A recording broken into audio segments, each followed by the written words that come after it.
우리는 참으로 이상한 나라에 살고 있습니다. 외국에서는 우리 대한민국이 이해가 안 되는 나라라고 그렇게 말을 합니다. 대통령을 몇 번씩이나 탄핵시키는 나라, 전쟁 난 지 70년 만에 세계 10대 강국으로 올라선 나라, 하여튼 이상한 나라입니다. 게다가 우리 처지가 얼마나 위태로운가요? 온 백성이 뭉쳐도 모자랄 판에 국민 정서는 여러 갈래 갈라져 있습니다. 이런 현상을 보면은 무슨 사단나도 날 것인데 대한민국은 지금도 끄떡없이 이 땅에 존재하고 있다는 사실에 외국 사람들은 이해를 못한다고 합니다. 왜 탄핵이 일어나고 백성의 마음이 여러 갈래 나뉘어져 있을까요? 가장 큰 이유는 바로 올바른 지도자의 부재이기 때문입니다. 지도자가 올바른 정치를 하지 않았기 때문이라 그렇게 봅니다. 권력을 위해서 지역 감정을 조장하고 적을 철저하게 짓밟고 자신과 반대되는 일에는 귀를 막는 정치하고 있으니 그럴 수밖에 없는 겁니다. 지금 우리나라는 무엇보다 백성을 사랑으로 보듬고 백년 대계를 바라보는 그런 성군이 필요한 시점입니다. 그러나 정치판은 그렇지 않습니다.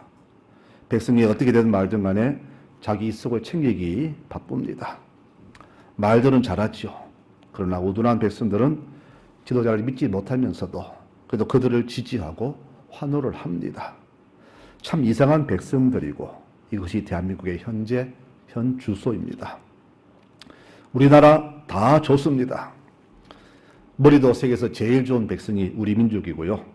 제일 부지런하고 제일 순수하고 착한 민족입니다. 세계 어디 내놔도 뒤처지지 않는 그런 1등 국민입니다.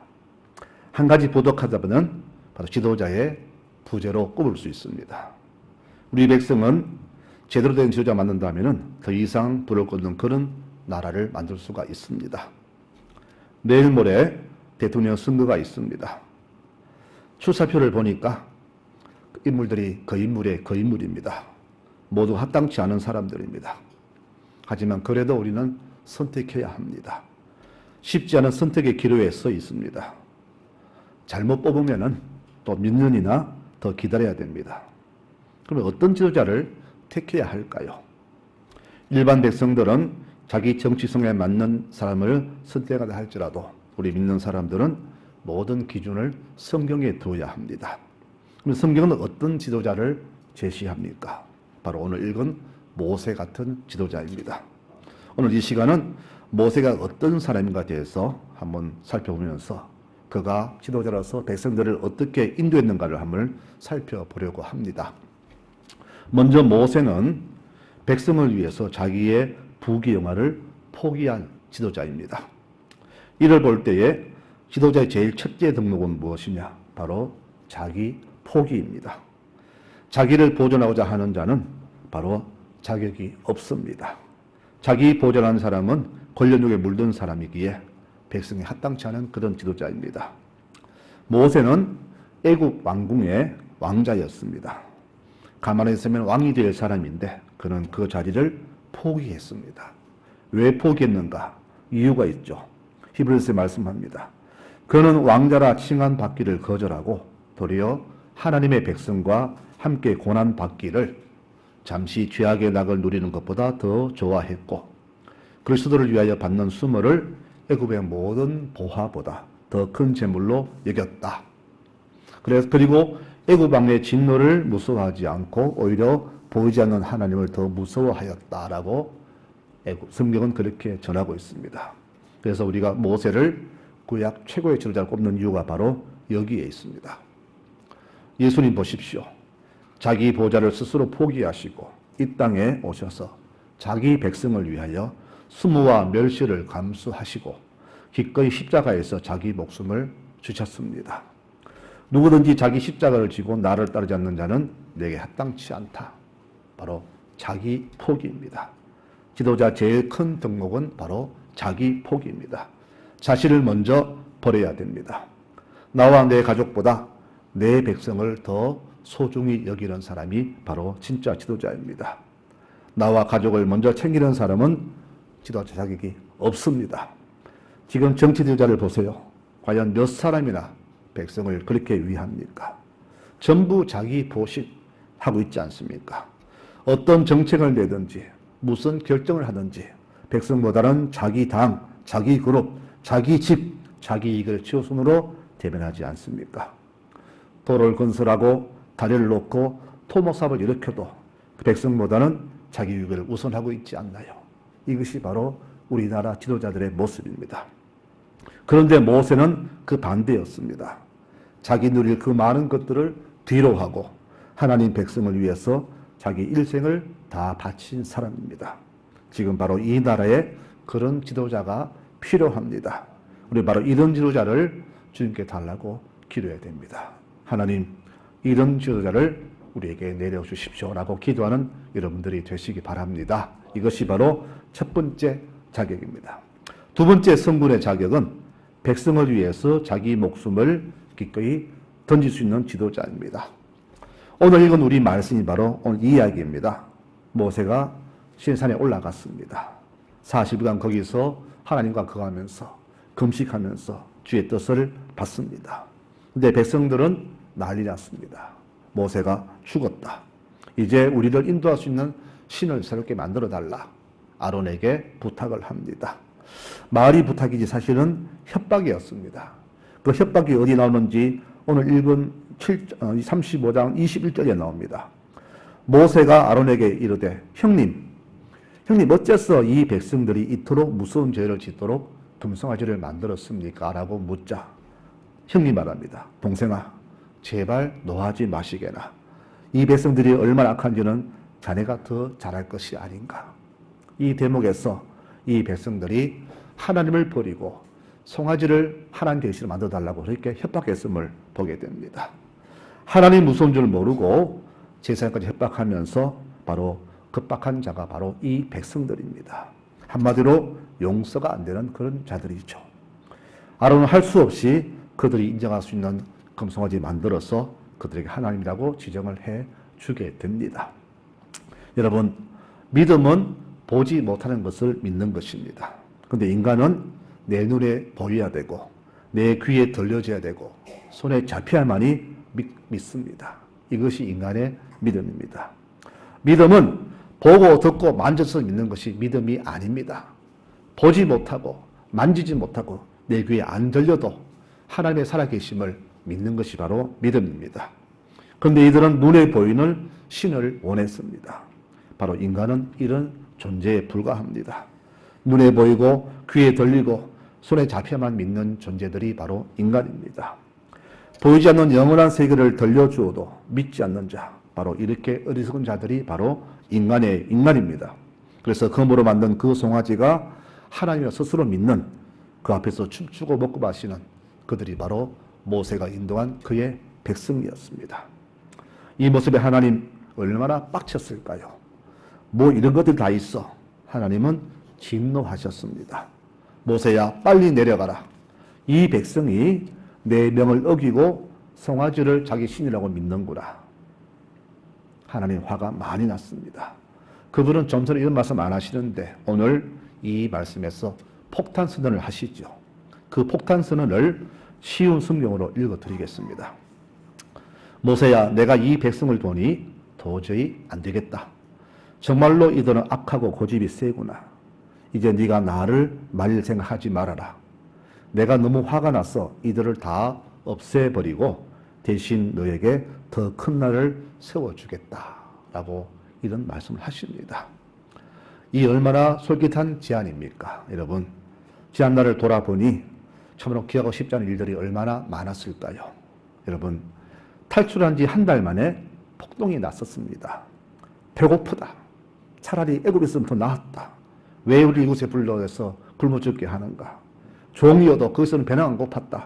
고기도 먹고 꽃감도 먹고 배도 먹고 좋았는데 왜 여기 불러내서 굶어 죽게 하는가? 백성들 폭동을 일으킵니다.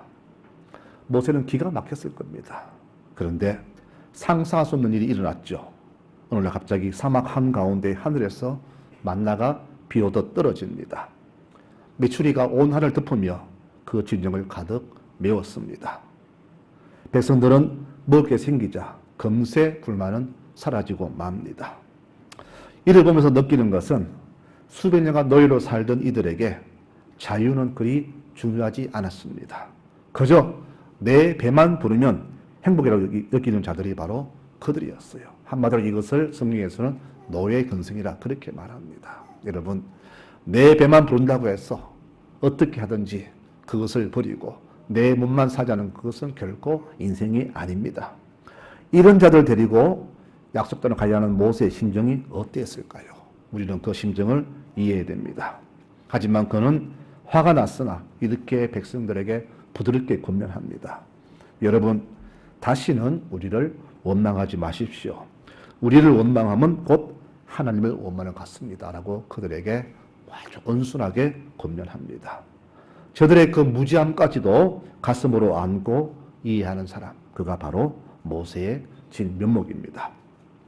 그런데 불평이 이것만은 아니었습니다. 먹을 게 되자 이제 물 문제가 생겼습니다. 왜 우리를 이곳으로, 항상 왜라는 말이 나옵니다. 왜 우리를 이곳에 끌고 와서 목말라 죽게 하느냐. 우리 짐승도 죽고 나도 죽게 생겼다. 모세는 기가 막힙니다. 엎드렸습니다. 하나님, 왜 내가 이 백성을 책임져야 됩니까? 왜 저를 이렇게 세우셔서 이렇게 저를 죽게 하십니까? 좀 있으면 이들이 나에게 돌을 던지겠습니다. 모세가 얼마나 간절했겠습니까? 여러분, 집안에 자녀 셋만 되어도요, 부모는 힘들어 죽습니다. 이놈 맞추면 저놈 틀리고, 저놈 맞추면 이놈 틀리고, 집안에 난리 나잖아요. 그런데 이 불평한 자들이 250만이나 됩니다. 얼마나 힘들었을까요? 저는 대통령이 참으로 이해가 됩니다. 5천만이 전부 다 말이 다 다르잖아요. 이쪽에서는 이런 불만, 저런 불만, 그러니 대통령도 속이 터졌을 겁니다. 이런 모습들이 출국한 지 한 달 만에 일어났던 그런 일들입니다. 겨우 한 달입니다. 모세는 정말로 기가 막혔을 겁니다. 언제쯤이나 벗어날 수 있을까? 그런데 하나님이 이런 제안을 주십니다. 내가 너로 하여금 새 나라 주겠다. 얼마나 좋은 제안입니까? 좋잖아요. 여러분, 정치인들 보십시오. 자기 이익만 된다면 언제나 죽음도 배신하잖아요. 자기 보신에는 우정도 의리도 원칙도 없습니다. 지금 그런 자들이 대한민국의 지도자들입니다. 그런데 이 모세는 이 제안에 단칼에 거절하죠. 11절에서 말씀이 나옵니다. 하나님, 주께서 크신 능력으로 이 백성을 애굽에서 인도해냈는데 왜 이 백성에게 화를 내십니까? 어째서 애굽 사람들이 하나님이 자기 백성을 죽여 없애려고 그렇게 불러내었다, 그런 말을 들으려고 하십니까? 제발 화를 거두시고 주의 백성에게 한 번 더 기회를 주시고 재앙을 내리지 마십시오. 그리고 이들의 죄를 용서해 주십시오. 만일 용서 안 하시려면은 주의 생명책에서 차라리 제 이름을 빼주십시오. 그래서라도 저들을 용서해 주십시오. 백성을 위해서 모세는 배수진을 치고 목숨을 걸면서 주님께 기도했습니다. 여러분, 이게 진짜 지도자 아닙니까? 한 나라를 다스리고 민족을 다스리는 지도자라면 바로 이런 자세가 있어야 되지 않겠습니까? 자기 힘들게 한다고 보복하거나 내 편 아니라고 괴롭히는 지도자는 지도자의 자격이 없습니다. 이 백성들은 내 백성이 아니라 하나님의 백성이잖아요. 그러므로 모세는 어떤 수단과 방법을 동원해서라도 이들을 약속의 땅까지 인도해야 할 책임이 있었기에 하나님께 그렇게까지 목숨 걸고 매 달렸던 겁니다. 인간적인 생각으로는 얼마나 좋습니까? 아, 잘 됐다. 이 기회에 싹 없어지고 좀 좋으면 좋겠다 했겠지만은 모세는 그렇지 않았습니다. 이들을 불쌍히 보았고 이들 위해서 목숨을 바쳤습니다. 그렇습니다. 히브리서 5장 7절에 말하기를 예수님은 세상에 계실 때 자기를 죽음에서 구원해 주실 분에게 크게 부르짖으며 눈물로 기도와 소원을 올렸다라고 그렇게 기록합니다. 여러분, 예수님이 누구를 위해서 그렇게 눈물과 기도를 올렸을까요? 바로 우리 아닙니까? 우리를 구하시려고 우리의 죄 때문에 그분은 눈물로 기도로 하나님께 간구했지 않습니까? 바로 우리에게 필요한 지도자가 바로 이런 지도자 아니겠습니까? 여러분, 기도하십시다. 이런 지도자가 선택될 수 있도록 기도해야 됩니다. 이렇게 기도하는 것이 우리 믿는 자의 애국입니다. 이렇게 기도하시는 여러분들 되시기를 축원합니다.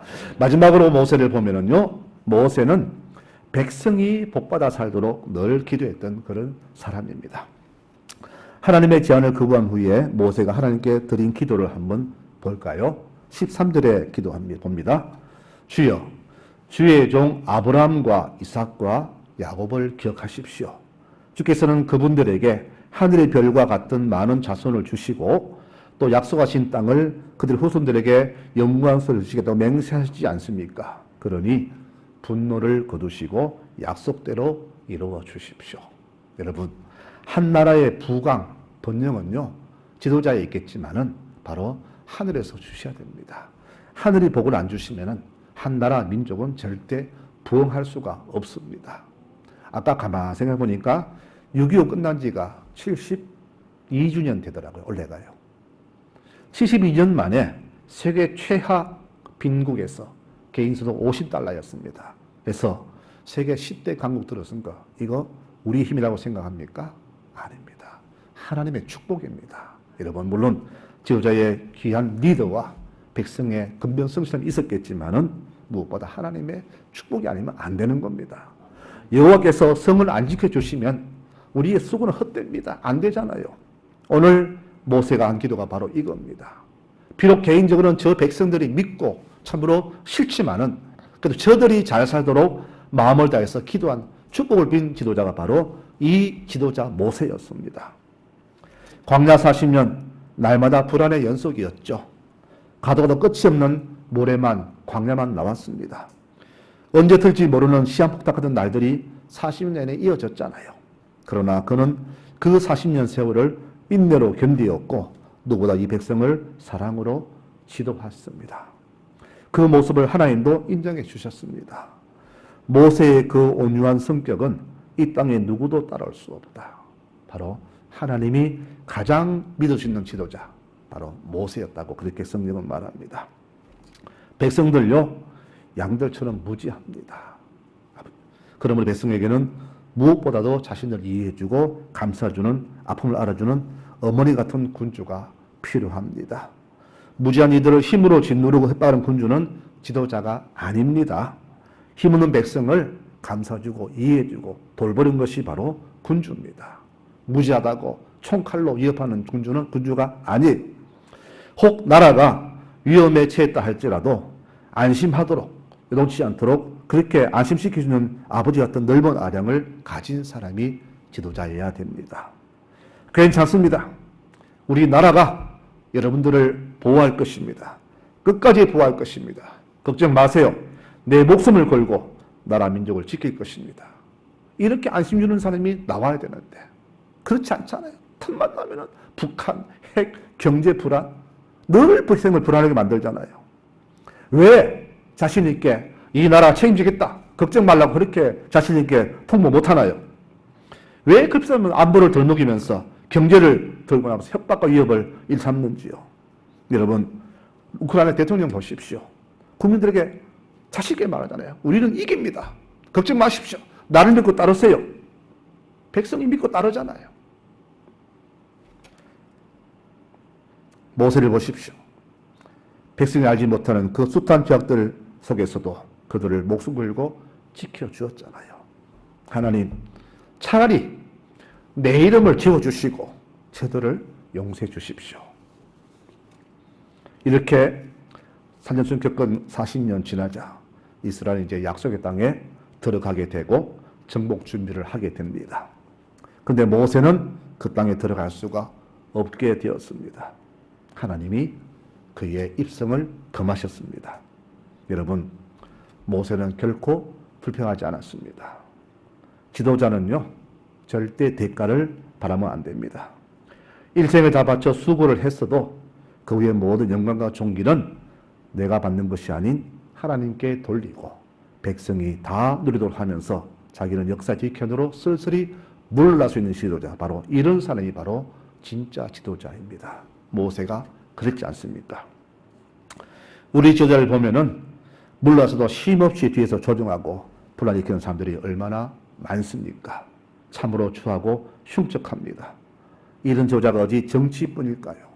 우리 종교계에도 모든 우리 집단에 다 있습니다. 모두가 나라보다 자기 이익, 유익을 위하는 그런 자들입니다. 이런 자들이 바로 나라와 교회를 어지럽히는 그런 사탄 같은 자들입니다. 다시는 이런 자들이 우리의 지도자가 되지 않도록 우리는 정신을 차리고 기도해야 됩니다. 이것만이 우리 후손들이 평안히 살아갈 나라를 만드는 비결이 됩니다. 말씀을 맺겠습니다. 오늘 모세의 마지막 장면을 소개해 드리려고 합니다. 그 마지막 장면은 신명기 34장 4절 이하에 기록이 되어 있습니다. 하나님이 모든 땅을 다 보여주시고는 이것은 내가 네 조상들에게 약속한 땅들이다. 내가 이 땅을 너에게 보여주었지만 너는 그리로 들어가지 못할 것이다. 그래서 모세는 여호와의 말씀대로 모압 땅에서 죽었다. 여호와께서 그를 모압 땅의 벳부얼 맞은편 골짜기에 그를 장사하였으나 오늘날까지도 그의 무덤을 정확하게 아는 자가 없었다라고 신명기는 그의 마지막을 기록합니다. 여러분, 모든 수고와 결과를 누리지 못한 채, 그것도 약속대로 들어가지 못한 채 이방 땅에서 그는 묻혔습니다. 아무도 그 무덤을 몰랐어. 후손 그 누구도 찾아지 못하고 찾아와서 거기에 국화색이 놓을 수 없을 정도로 그는 잊혀져 갔습니다. 철저하게 외면당했습니다. 어찌 보면 너무 비참하고 슬픈 마지막 모습입니다. 그러나 참 지도자는 그것까지도 수고하는 사람이 되어야 됩니다. 하지만 하나님께서는 그를 잊지 않으셨습니다. 이렇게 말씀하죠. 그 후로 이스라엘은 모세와 같은 예언자가 없었다. 그는 여호와께서 대면에 말씀하신 자였으며 여호와의 보내심을 받아 이집트에서 바로와 그의 모든 신하들과 그의 온 땅에 놀라운 기적과 큰 능력을 행한 사람이었다. 이와 같이 이스라엘 백성이 보는 가운데서 모세가 행한 것처럼 놀라운 일을 보여준 사람은 지금까지 아무도 없었다라고 말합니다. 하나님은 그를 잊지 않으시고 그를 인정하셨습니다. 여러분, 백성도 인정해야 되겠죠. 그러나 하나님이 인정하신 지도자가 되어야 됩니다. 이 대한민국에 바로 이런 지도자가 나와야 됩니다. 그래서 우리는 바로 나라를 위해서 성도들은 쉬지 않고 구국의 기도를 해야만 되는 겁니다. 여러분, 우리는 일반 백성과 달라야 됩니다. 그들은 그들과 다른 사고와 가치관을 가지고 나라 민족의 미래를 걱정해야 됩니다. 모두가 나라를 욕하고 자기 배를 채우려고 할 때에 우리는 나라 민족을 위해서 기도로 헌신하고 수고해야 되는 백성들입니다. 모세가 그랬던 것처럼요. 6월은 호국 봉헌의 달이라고 합니다. 외국에서는 우리나라가 위태하다고 그렇게 보인다고 합니다. 그러나 괜찮습니다. 왜요? 목사님도 안보 불감증 걸렸습니까? 아닙니다. 그렇지 않습니다. 저는 우리나라를 믿습니다. 이 나라를 보호하시는 하나님을 믿습니다. 그리고 우리가 믿는 하나님 믿고 주를 따르는 백성이 있기 때문에 저는 이 대한민국을 아름다운 미래를 저는 낙관합니다. 여러분, 단 우리 백성들의 올바른 사고와 정신이 필요합니다. 여러분, 이 나라 대한민국 선조들이 피 흘려 세워왔습니다. 우리가 이 땅을 지키고 나라를 지키고 후손들에게 이렇게 물려줘야 할 책임이 우리에게 있습니다. 이 나라, 이 민족 하나님이 계시고 그분을 따르는 우리가 있는 한 절대 이 나라는 영원히 이 땅에 존재할 것입니다. 대신 필요한 것은 모세와 같은 성군이 이 땅에 선택되어서 제 뜻대로 살아가 이끌어가는 모습을 보고 싶을 뿐입니다. 이 나라 대한민국은 내가 묻힐 나라요 내 후손이 살아갈 나라입니다. 그러므로 우리는 기도해야 됩니다. 쉬지 말고 기도해야 됩니다. 기도하는 나라, 기도하는 백성은 망하지 않습니다. 주여, 이 나라를 지켜주소서. 하나님을 정말로 섬기는 두려워하는 성문을 보내주소서. 이런 기도를 쉼없이 드리는 우리 애국심으로 가득 찬 송나절교 모든 교우들이 되시기를 간절히 축원합니다. 아멘.